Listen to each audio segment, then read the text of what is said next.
Does the person you are with encourage you to read? You have to ask, what does he bring for me? Roses or books? If someone has a stake in making you better, that person will push you towards books. Books are what we all need.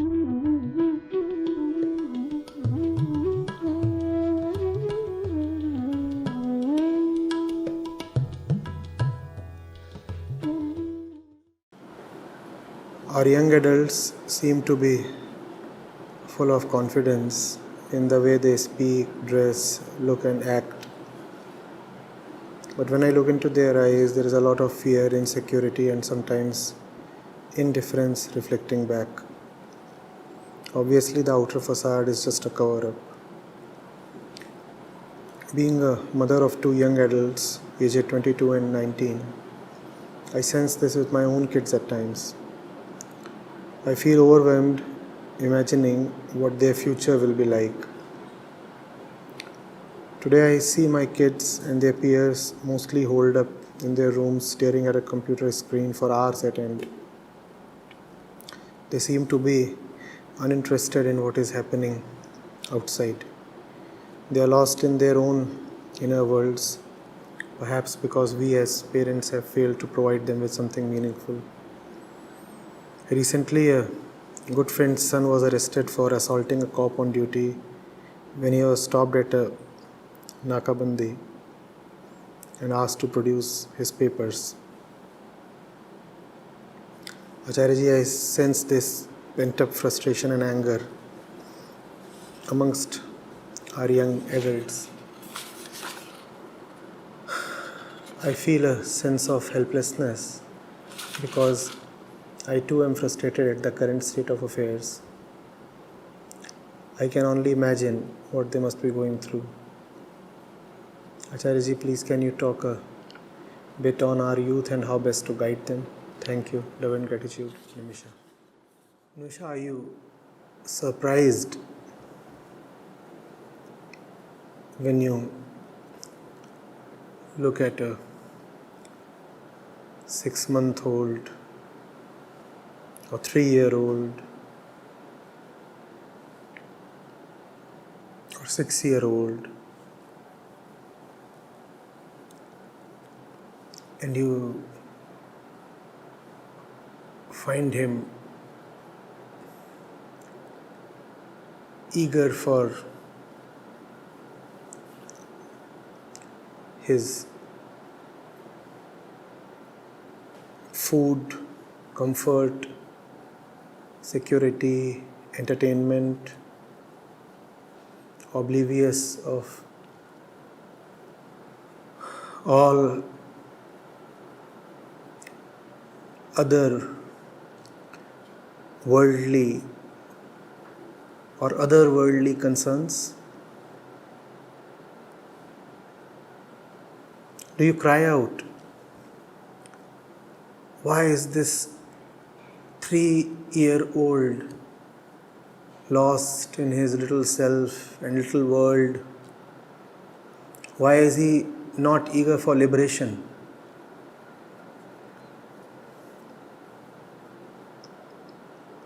How many 3-year-olds have you found longing for liberation? Have you found that?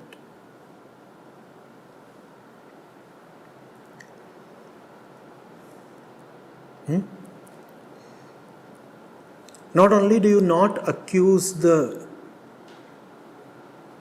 kid or the boy of not being enough of a seeker, you in fact find his ignorance towards everything but his own comfort as cute, don't you?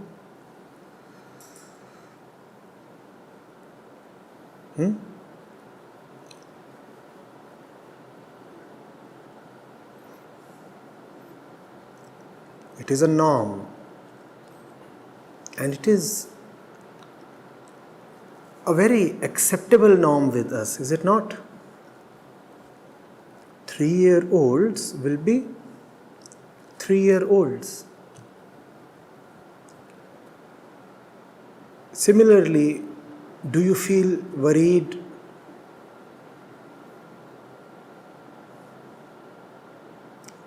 when you look at an animal busy doing what animals do?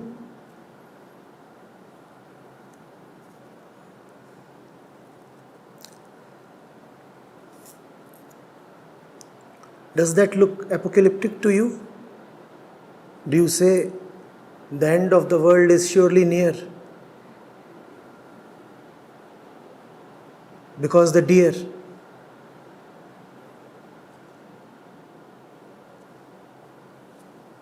has no interest in the scriptures. Deers do what deers are supposed to do. 3-year-old human kids do what 3-year-olds are supposed to do. But when it comes to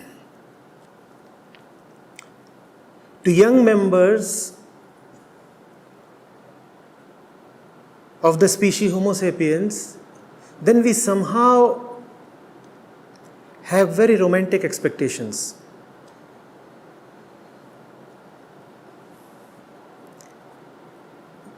We mean to say that if a human being is young, he should naturally be full of light, eagerness to learn. Let's look at what all you expect from them.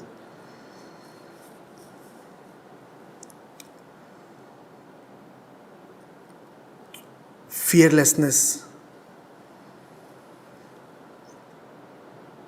interest in the affairs of world, humility, meaning and purpose in life,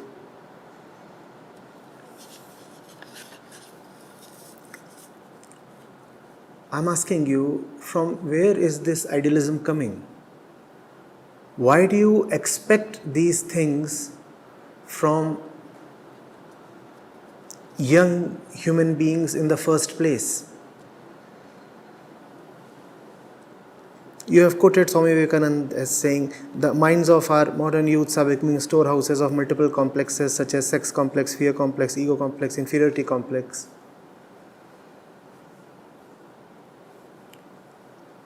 Hidden in your eagerness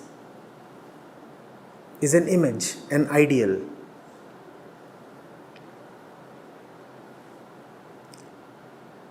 And all ideals spring from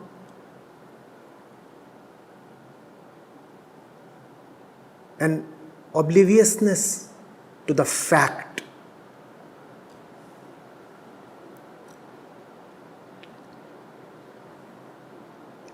Very ideally, you are assuming and desiring that a young person should be free of the complexes and compulsions of sex, fear, ego, and comparison. Why must it be like that? What entitles you to think and demand that just by virtue of having attained a certain age, a human being should be free of sex, fear, ego, inferiority, and many, many other bad things?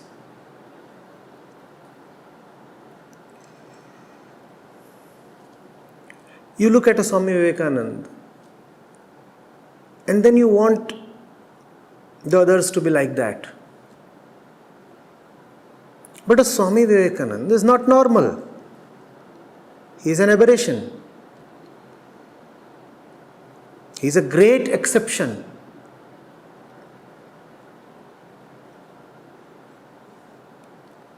Just by looking at him, if you start assuming that all young human beings by default should be like him, then you are missing the fact of what it means to be a human being. Look at the life cycle of the ordinary human being.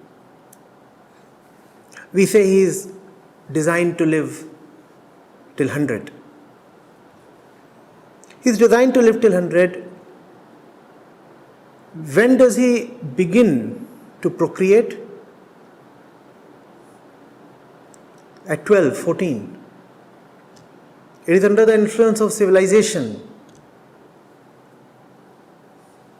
that you push him to delay his reproductive activity. Otherwise, when it comes to Prakriti, physical nature, she prepares him or her and pushes him to indulge in the sexual and reproductive act even at the age of 10 or 12 or 14. Now that's quite interesting, because the man is supposed to live till 100.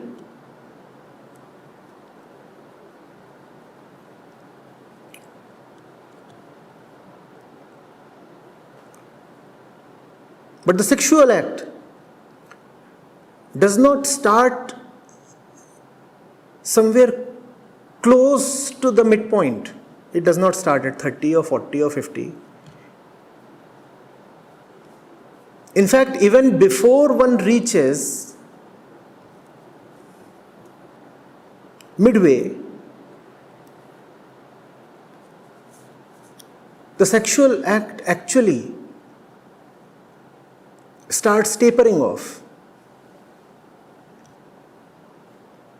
If 100 is how long one is supposed to live, then by 50, the sexual zeal has mostly diminished. It is at its peak not when you are 40 or 50 or 60, but when you are just 15 or 20. What does it tell you about this so-called glorious period called youth? Has Prakriti prepared you for greatness? Greatness in the likes of Swami Vivekananda is a great exception. Prakriti does not prepare you for greatness. Prakriti prepares you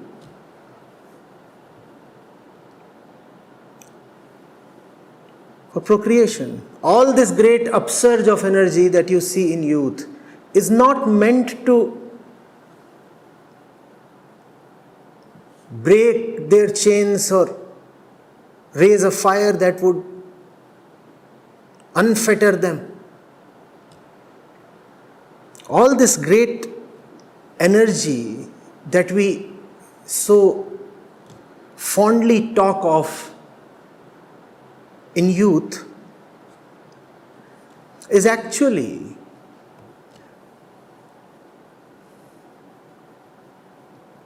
aimed at just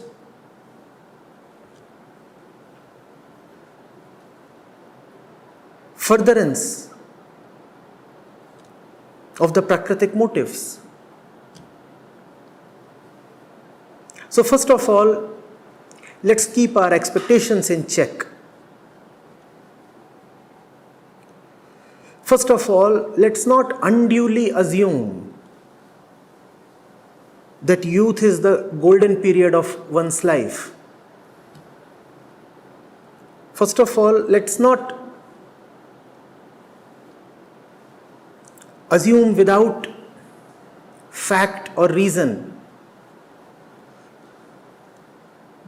young is to be desirous of freedom.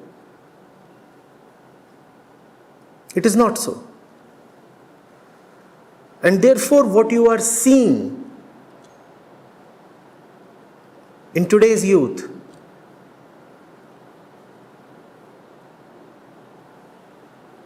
is just normal. In worldly language, natural.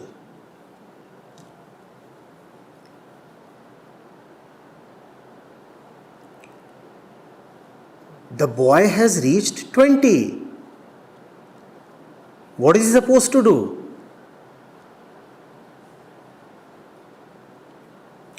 Look at the massive universe and wonder about its secrets?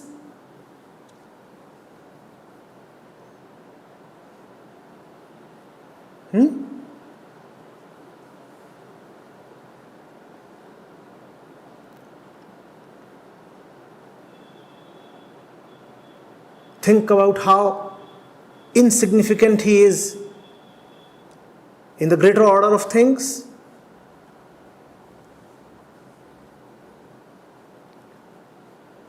Look at the birds and the bees and say, oh, all this is but Maya. Do you see that in animals? Do you see that in kids? Then why do you expect that the youth would magically turn into great lovers of truth and freedom?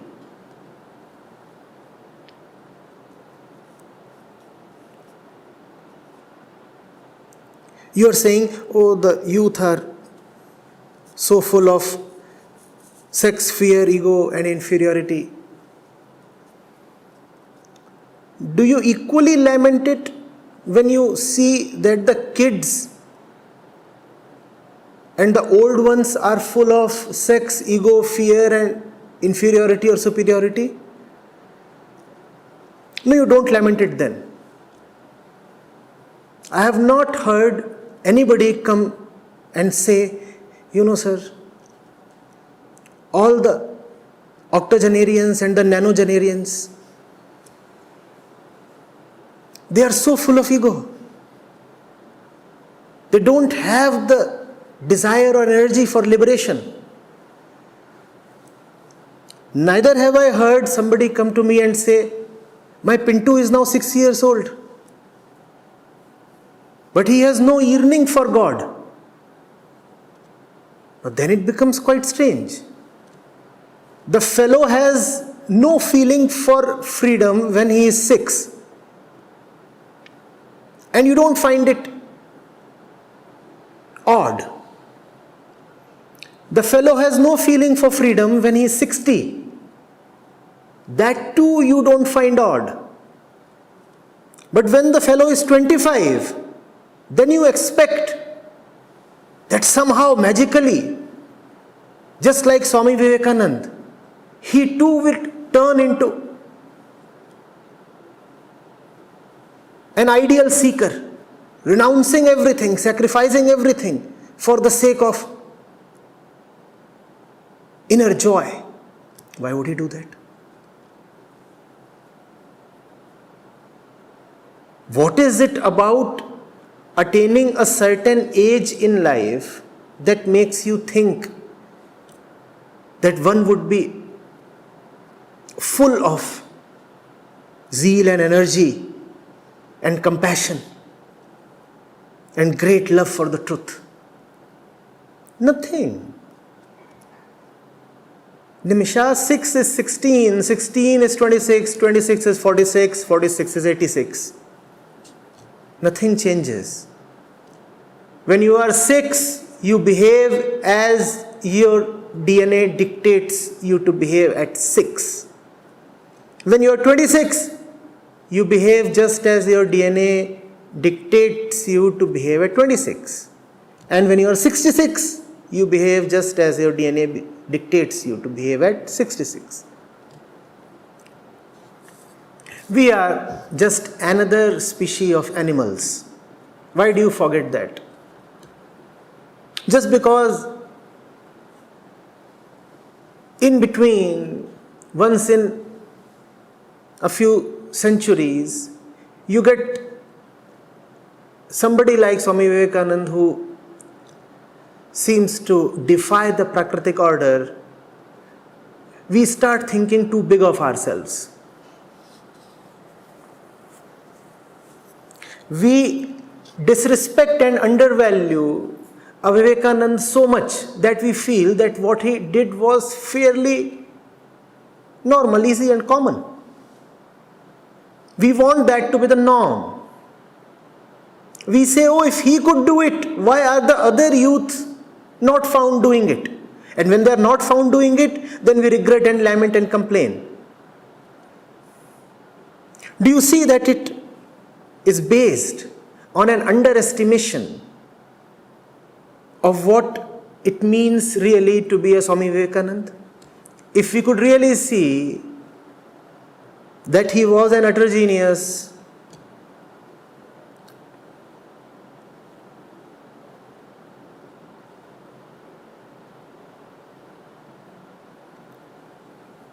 an unthinkable aberration,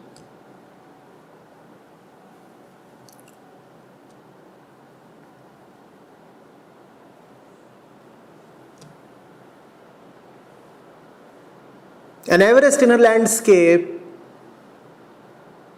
crowded at best with plateaus, then we would not demand that every normal youth be free of fear and lust and ego and self-centeredness.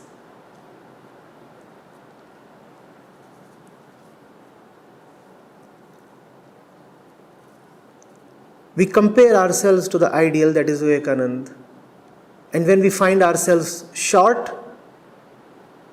then we say, oh, the times are so bad. We are not even Vivekananda.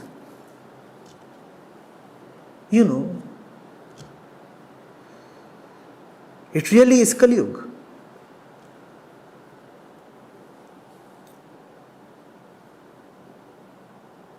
I'm not able to match even Vivekananda.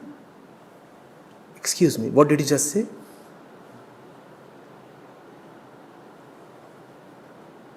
It suits a Vivekananda to be free of lust and fear and ego. Others will be others. Why do you expect them to be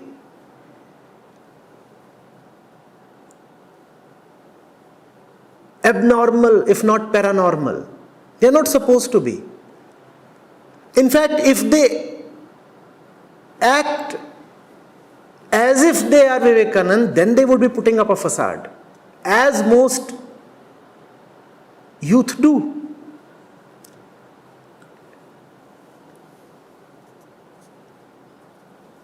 Now they are stuck between the devil and the deep blue sea. If they are being themselves, which is, if they are following their animal instincts, then you say, oh, you are unnecessarily putting up a facade, as you have mentioned in your question.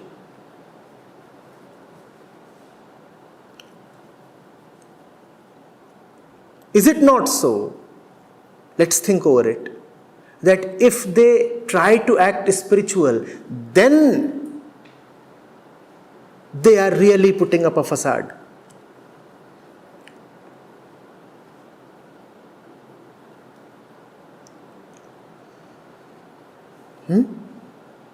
I know what I'm saying is not idealistic. Most people will not find it uplifting or motivating. But then I find facts more valuable than any kind of motivational fiction.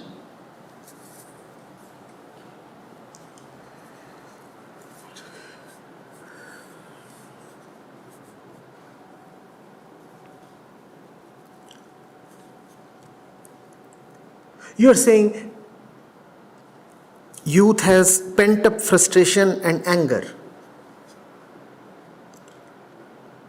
And there is no dearth of literature and opinion that suggests that youth is angry and frustrated because there is no freedom in the world. Is that really so? Is the youth really clamoring for freedom?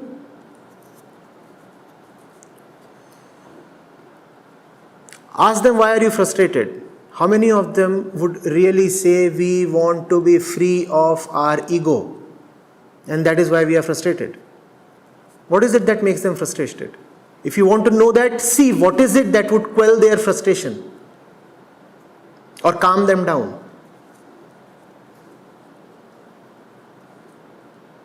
Offer them money, offer them sex, offer them some weed, offer them comfort, and all the frustration and anger is gone. It's not so. Is it real of you, Nimisha, to think that the youth are frustrated and angry because they are not getting enlightenment? Seriously? I'm again asking you. At 8, he didn't want enlightenment. Even at 48, you will not find him wanting enlightenment. What makes you think that at 28, he should be full of urge to seek enlightenment? He does not seek it. He is not designed to seek it.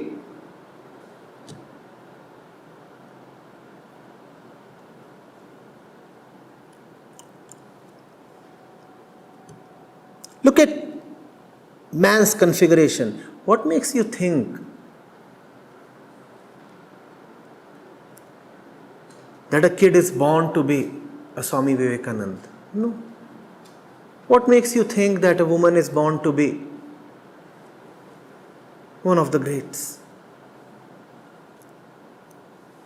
A Meera or a Mari? Neither Meerabai nor Marie Curie.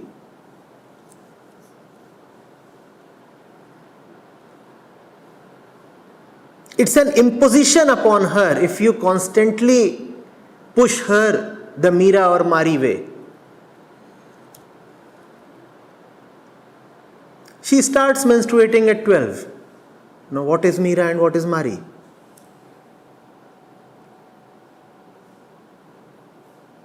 The boy starts masturbating at 14. What's Swami Vivekananda?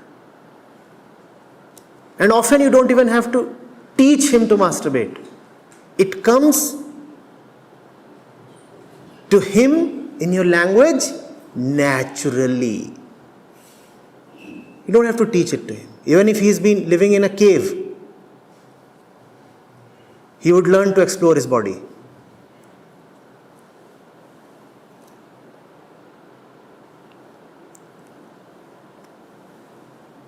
Why bring Swami Vivekananda into all this?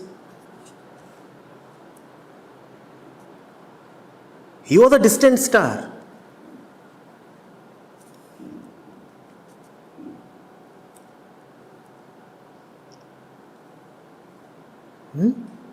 Let us continuously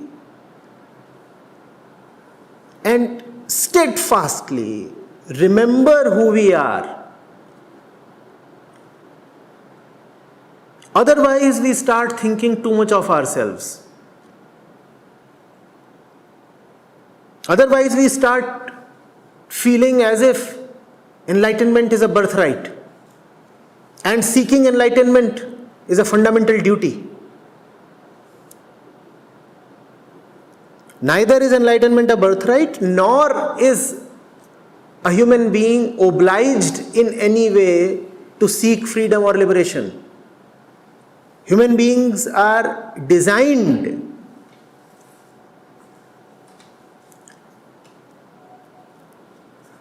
to eat, sleep,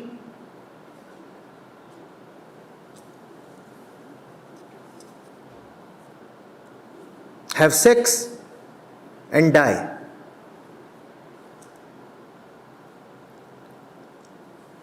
If you expect anything beyond this from them, that is when they will get frustrated and they will rebel.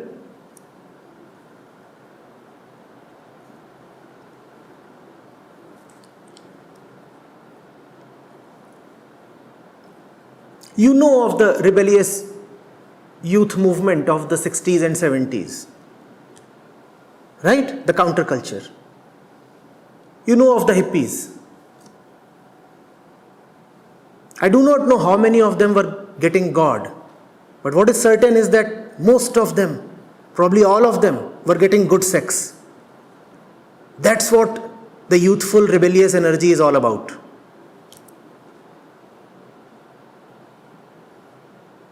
How many hippies got God? How many of them got good sex?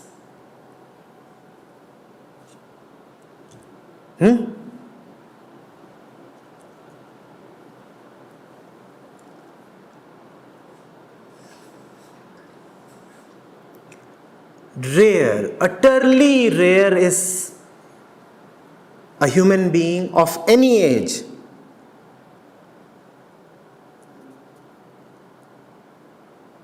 who is magically implored from within to chart a totally different way. It has always been and would always remain a sensational exception.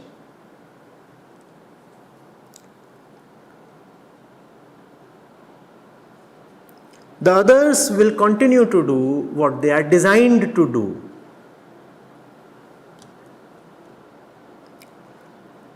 And to you, Nimisha, if you expect otherwise from them,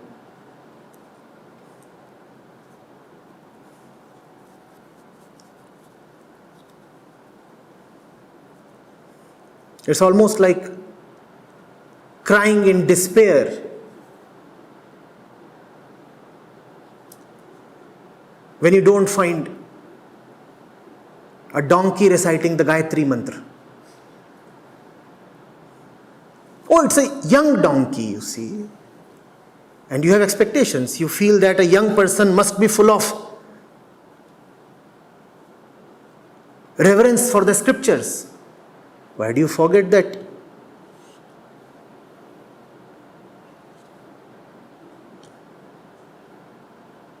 Youth is just another period of the life cycle.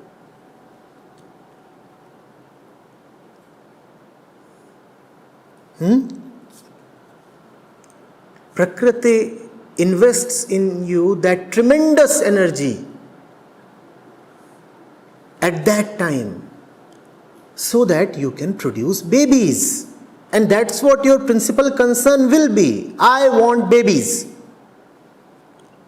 Have you ever wondered why old people don't procreate, rather can't procreate? Because they don't have enough energy.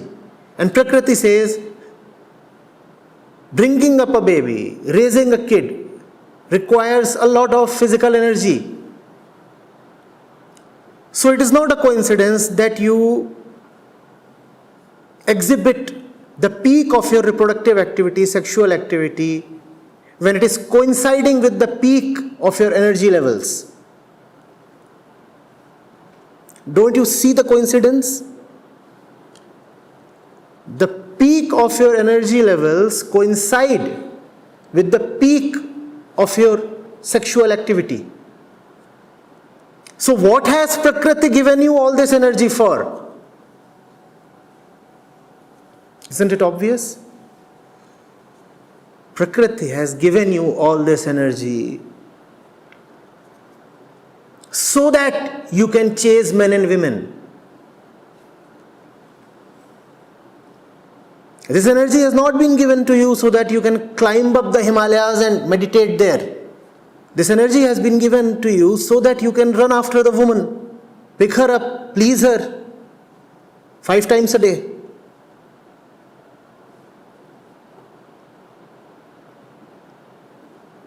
When you look at Swami Vivekananda, you feel, oh, the energy is there so that the fellow can crisscross the country on feet, raise awareness among the masses, exhort them towards freedom. No. Look at the chimps, our cousins. And you will realize what all this energy is for. What does a chimpanzee use his youthful energy for? He uses that energy to beat down the other male chimpanzees and secure the most fertile females among the lot. That's why we have all this energy. Let's lower the expectations a little.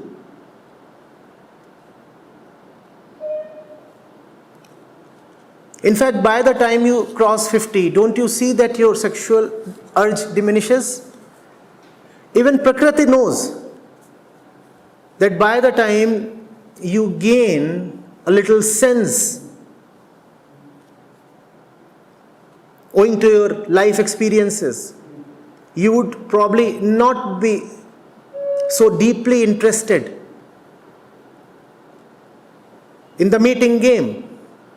So Prakriti says, before you gain any wisdom, any sense, any experience, it is important that you do what I command to do. That work should be given the top priority and must get finished off as quickly as possible.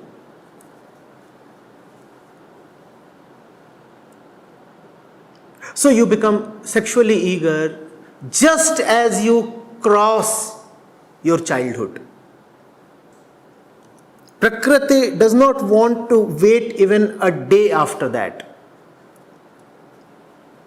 The day you are not a child, you are immediately sexually eager. Prakriti says, first things first. Your freedom, your wisdom, your liberation, all can wait. This thing must take the first priority. Now what has happened is, civilization has blocked that. So we have passed laws that say, the girl has to be 18, the boy has to be 21. And if she is below 16, then it becomes an even more heinous offense.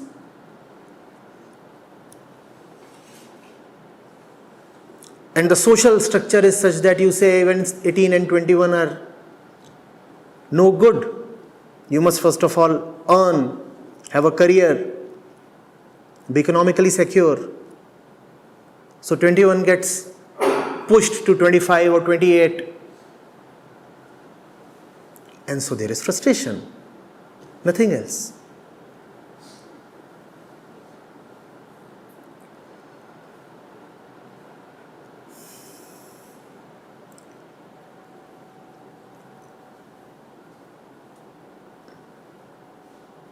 When I was in class 12th, we had this novel.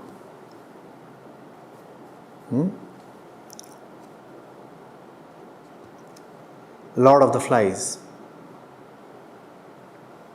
Right?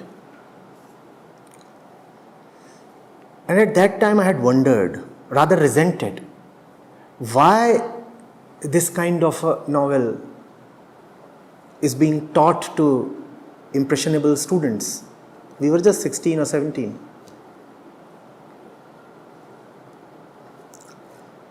Those who are from the ISC board might know A Lord of the Flies, William Golding. Oh, I forget that there is a generation gap. ISC is not what ISC used to be. You have read that one? So, what was it about? It's the Second World War, and a group of school kids from Britain, they lose their way while on a flight. They are probably being taken to a secure location given that the war is raging. But somehow the plane loses its way. It lands on a desolate island, bereft of any trace of any civilization. The pilot is dead. Pilot is dead and the kids are on their own. And the kids vary from 5-year-olds to, well, probably 15-year-olds. And the entire novel is about how the kids very, very quickly turn into beasts. And they are from a very prestigious school of one of the most developed nations on the earth. They actually don't turn into beasts. Man is a beast. It is under the transforming effect of civilization that man appears to be a little different from a chimpanzee or some other animal. Otherwise, that's what we are.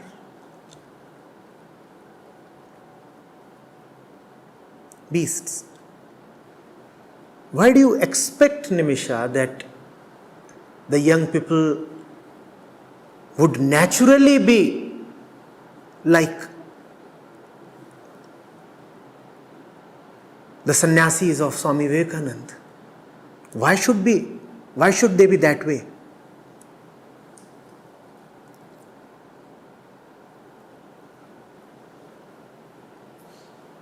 The climactic scene with which the novel is eponymous sees the kids slaughtering one of their own,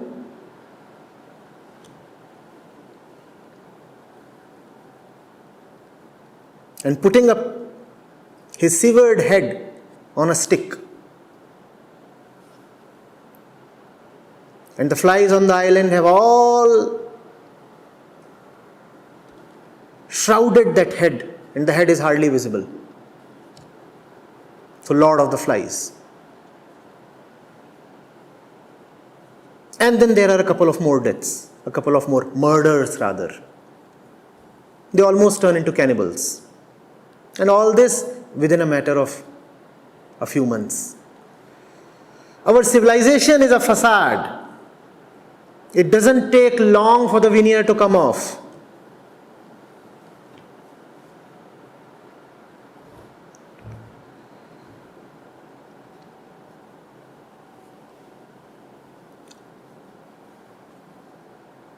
Remove fear, remove police, and remove the incentives towards civilized behavior.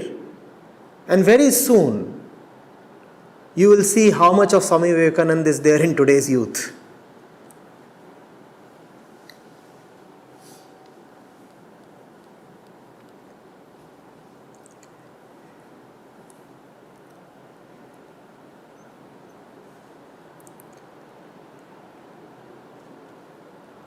Later on, I felt grateful that the novel was a part of the syllabus. Far better to know the facts than to wallow in ideals.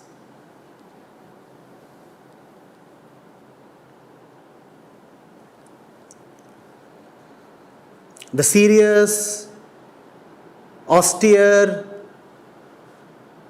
simple, energetic, fearless, truth-loving young man is an idea.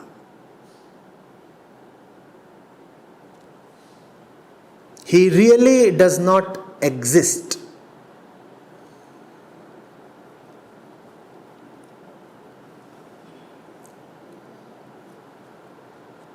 He has to be brought into existence by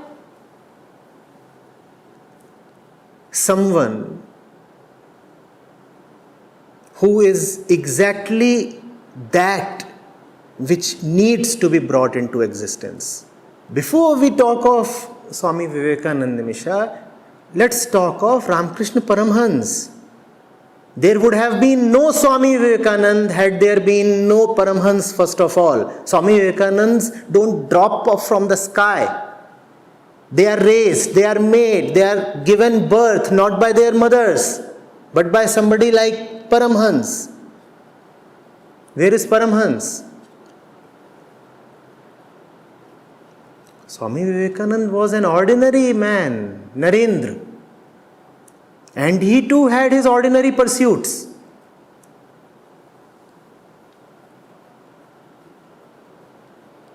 It was the magical touch of Paramhans that turned him into Vivekananda. And he wasn't too eager either. Many a times he ran away from Ramakrishna.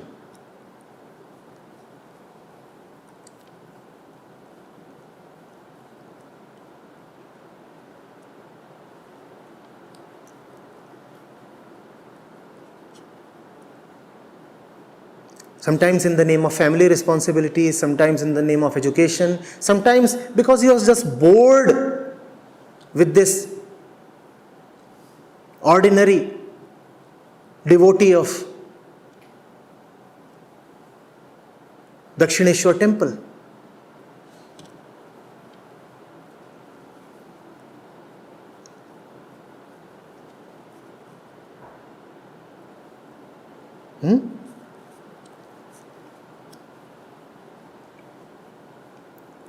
It's a gigantic task. It doesn't just happen on its own.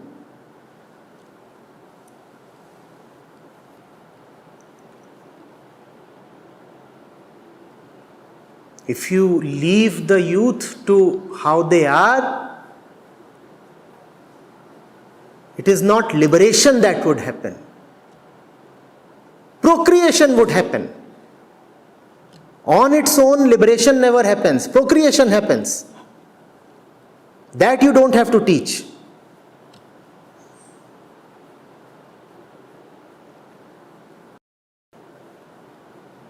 But we somehow have a feeling that liberation is cheap. It too should happen on its own. Why must it happen on its own? When we complain that our sons and daughters are not like Vivekananda and Nivedita, we must first ask ourselves, are we like Ramakrishna and Sharda? If we are not like Ramakrishna and Sharda, how will our sons and daughters be like Vivekananda and Nivedita? I repeat, fruits drop from trees. It is automatic.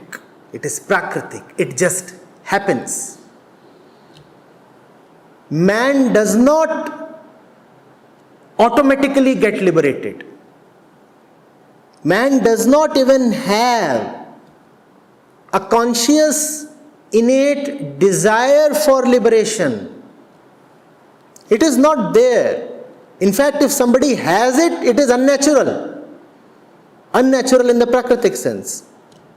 One is not supposed to have it. How will you have it? Even Vivekananda would not have it.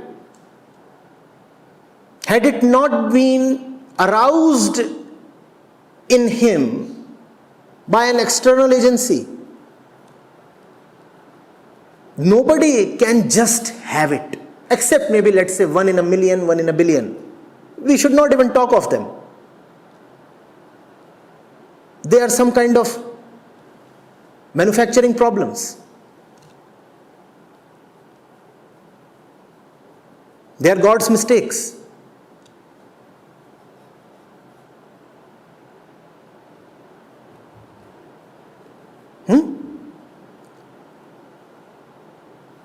They cannot be taken as the rule. They cannot be taken as ideals.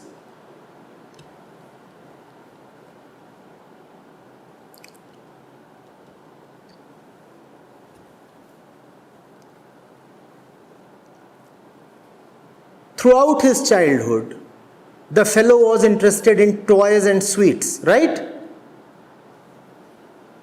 When he would play with fellow kids, he would either be violent or afraid. And we would say, oh, this is per the course for kids. This is how kids are, right? And when he turns 15, then we say, why is he not turning towards wisdom literature? Why must he turn towards wisdom literature? A 6-month-old baby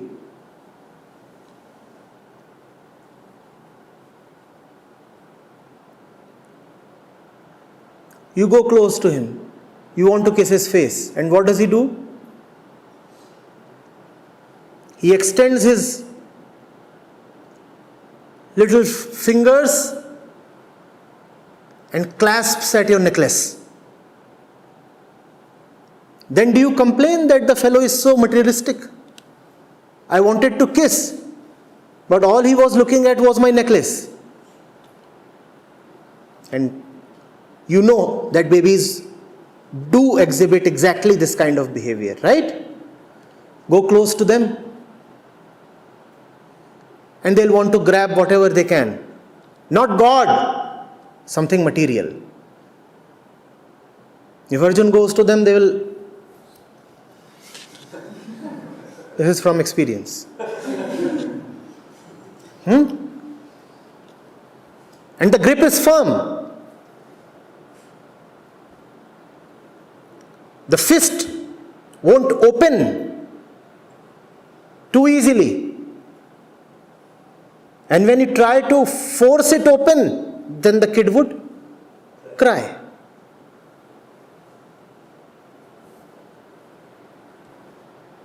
Do you see the fellow has an inclination towards fisting right from that age? He wants to hold stuff here.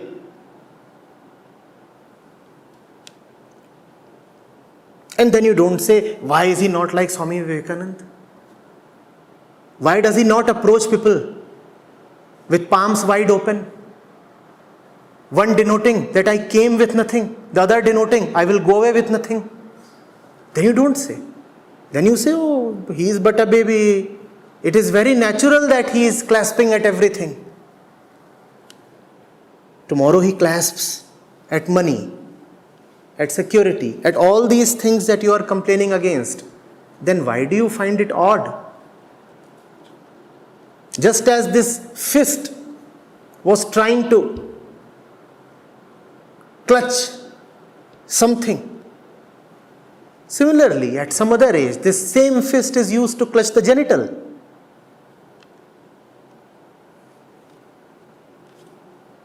Don't you see it's the same stream? Why complain against it when it comes midway? Its very origin is in darkness. How do you expect it to magically transform all by itself when it reaches the mid-ranges? It won't.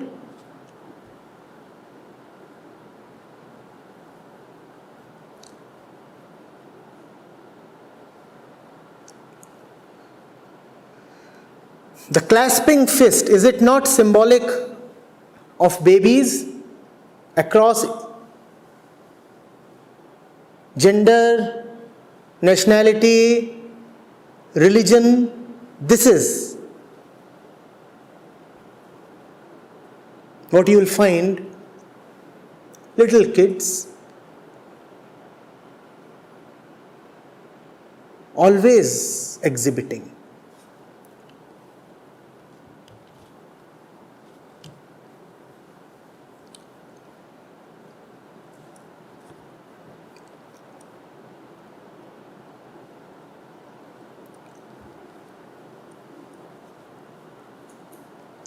instead of forcing an idealism upon them, Nimisha, it would be far better if we first of all have them realize that beneath the wheel of civilization, we are 100% apes and chimpanzees.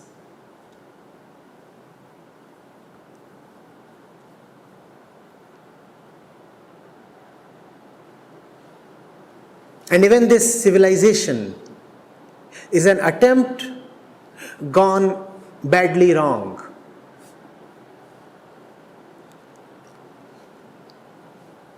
It was supposed to raise us from the jungle. Instead,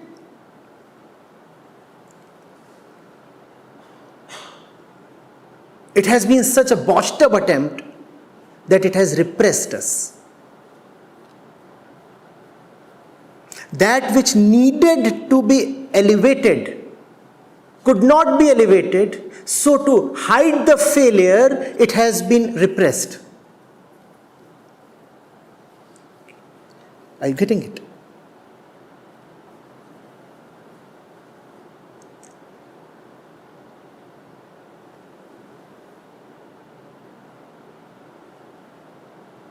And that has given rise to the dark and dirty subconscious mind.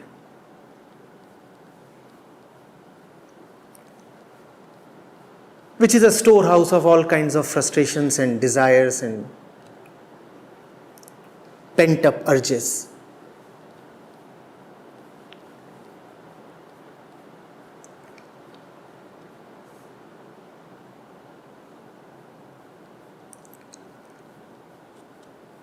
If you will force kids to behave differently than their prakritic selves, their jungle selves, their chimpanzee selves, then they will do that.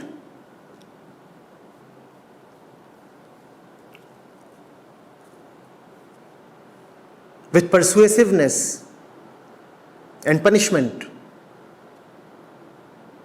and incentive, you can succeed in getting the youth to behave in an ideal way.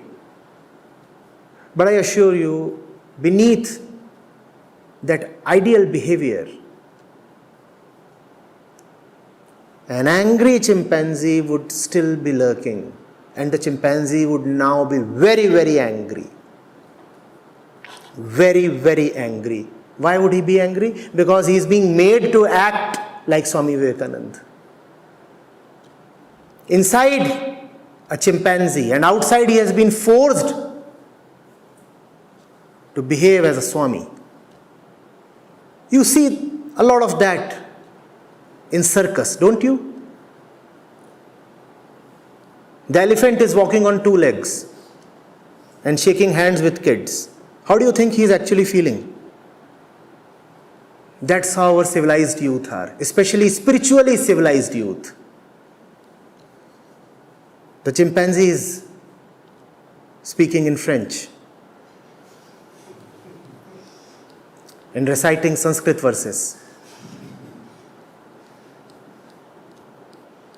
Inside, he is swearing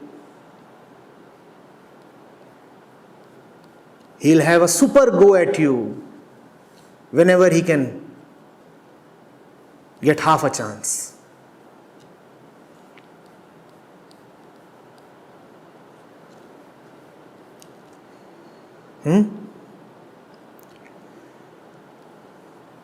There was this parrot who was being made to ride a bicycle. A little bicycle. How do you think the parrot is feeling?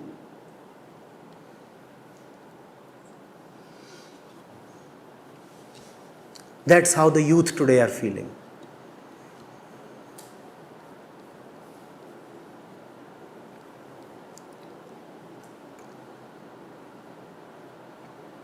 You want to elevate their consciousness, right? First of all, you must know what elevation really means, and you must know even before that, where do you want to elevate them from?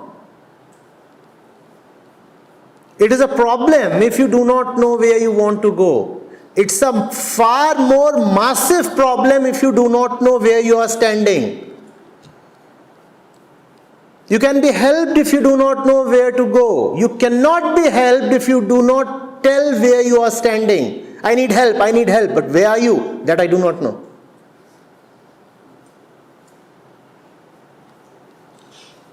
First of all, tell the youth where they are really standing. Tell them that they are chimpanzees, as we all are. It's not an insult. It's the fact of our physical existence. It's not a humiliation. Don't unnecessarily eulogize the human birth. Don't say that because you are born as a biped and your surname is Singh or Shukla or Johnson, so you are destined to do great things. Tell them that it doesn't matter that you are born human. The fact is, you are an animal. And you better know that. You better fully acknowledge that. All your natural instincts are towards physical security, continuation, procreation.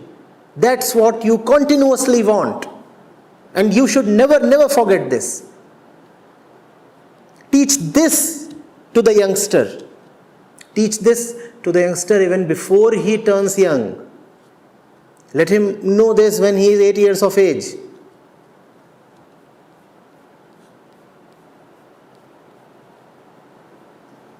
When he looks at the dog going after the bitch and asks, "Mama, what's this?" Tell him, human birth. We all are born as a result of this, and we are all born to do this. Man is a dog, woman is a bitch, without exception. That's what this entire drama is about. And no amount of economic progress, technical sophistication, or civilizational advancement can hide that or should hide that. That's what man's basic energy is, libido. You can give it fascinating names, all right.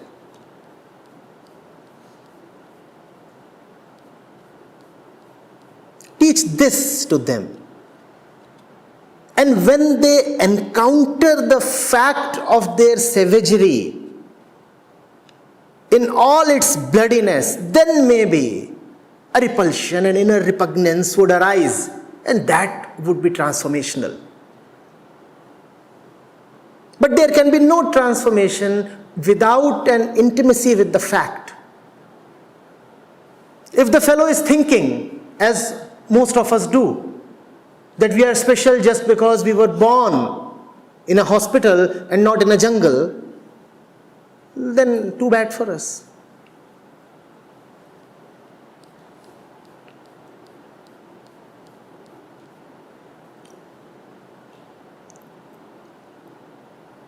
Man might find it humiliating.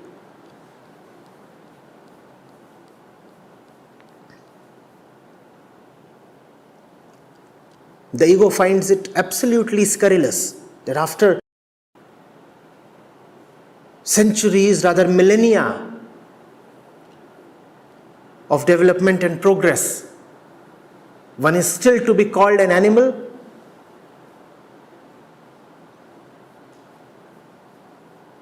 But we must acknowledge it because that is the fact. And every kid must be taught this.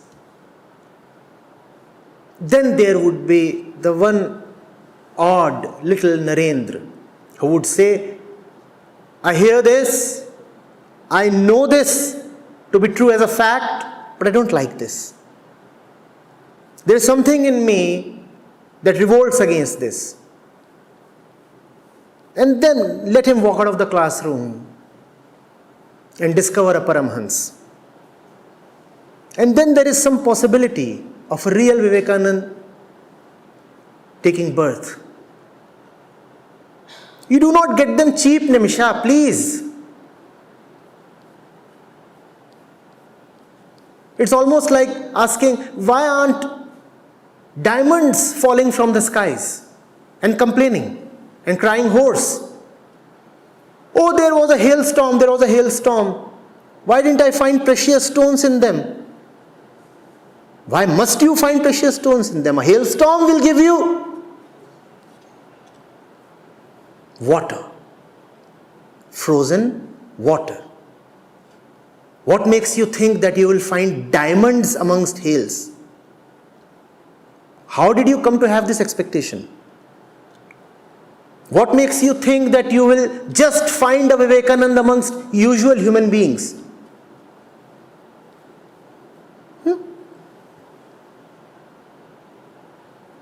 I bought 5 kgs of mangoes and now I am weeping so badly. Why? Because none of the mangoes contained emeralds. I cut them all open. All I found was a normal seed. A big one.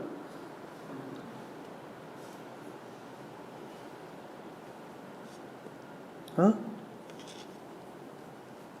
Mangoes will be mangoes. Chimpanzees will be chimpanzees. A human chimpanzee cannot just turn into a Vivekananda.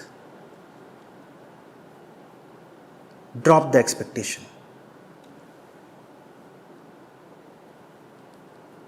Instead, teach him that he is a chimpanzee. Sounds brutal, but would be helpful. That's what he needs to hear and acknowledge. I am a chimp. Don't just go about telling him, no, you are God personified. When God wants to visit earth, then he takes birth as a kid. Stop all this nonsense. There are too many people who have actually hypnotized themselves into believing that they are the true self or silence or Atma or Brahm.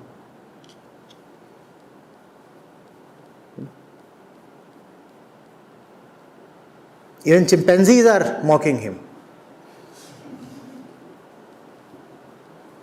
Imagine one of them saying, I am Brahm.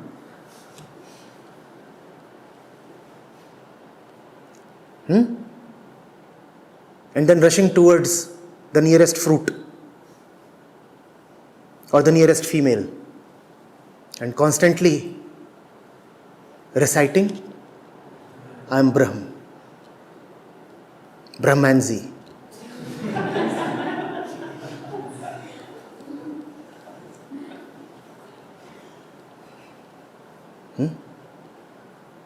That's a good name for most spiritual seekers, especially those who believe that they have attained Brahmalinta.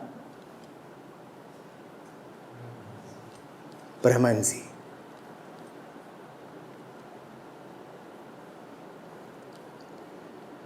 Yes. Next time you find yourselves energetic, just ask yourselves, if this prakritic energy is arising in me, surely Prakriti wants just one thing from me. And then you will be left aghast and very disappointed with yourself. Because you will find that behind all the reasons that you assign to yourself, ultimately, there are just these few basic, primeval things that you want.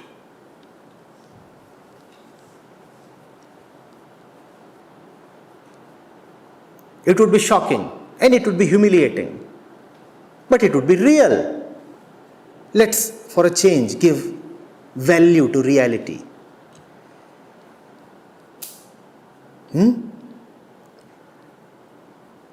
Look at your likes, dislikes, urges.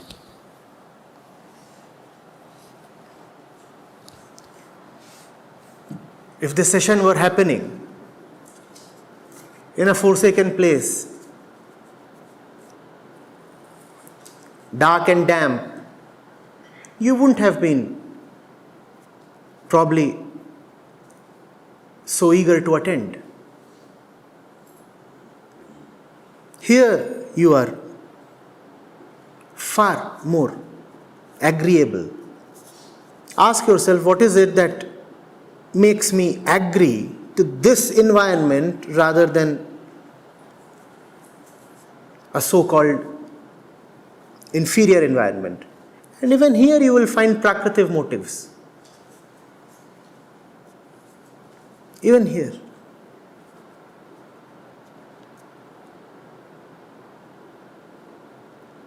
The more you will scrutinize your behavior, actions, thoughts and intentions, the more horrified you will be.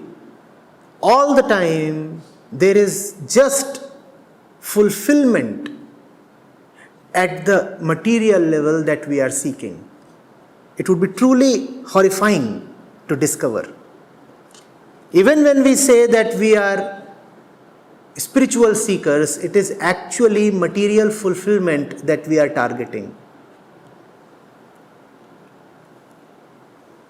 And if you can look at your life, your actions and intentions with that brutal honesty, then it is possible that out of sheer disgust towards yourself, you say, I'm dropping myself.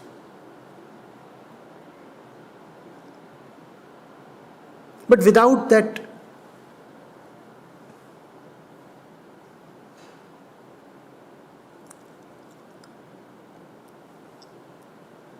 ruthless honesty, you will just keep believing that you are a lover of truth.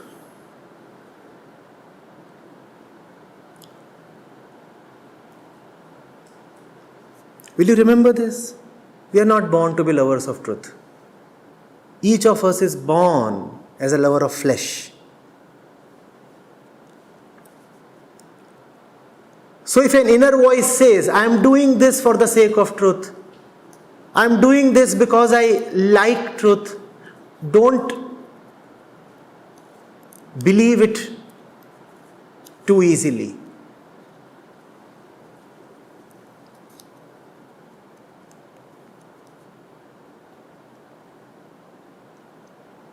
If you'll go closer, if you'll investigate, you will find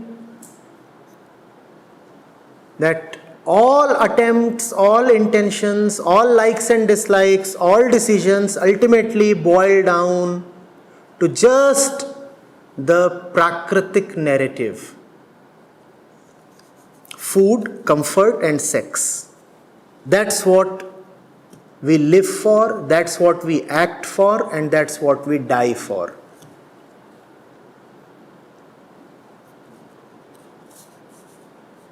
That's what we are kids for, that's what we are young for, that's what we are old for.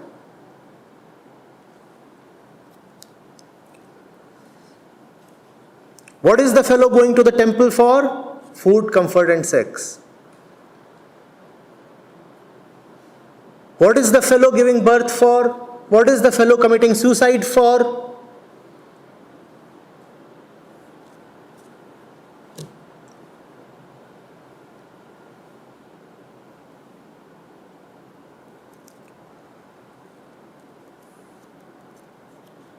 One thing that you should stoutly resist believing in is your own piousness. That's your greatest propaganda against yourself. I am pious, I have holy intentions. Come on.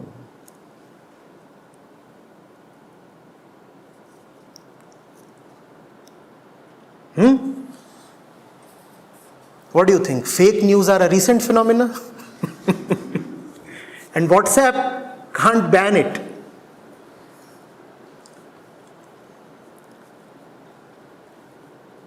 You don't have to forward it to others. You invert it to yourself.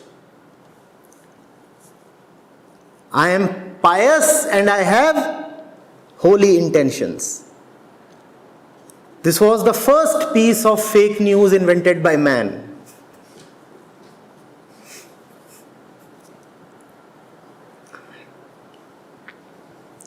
Never forget that the intentions of the chimpanzee are just food, comfort, sex.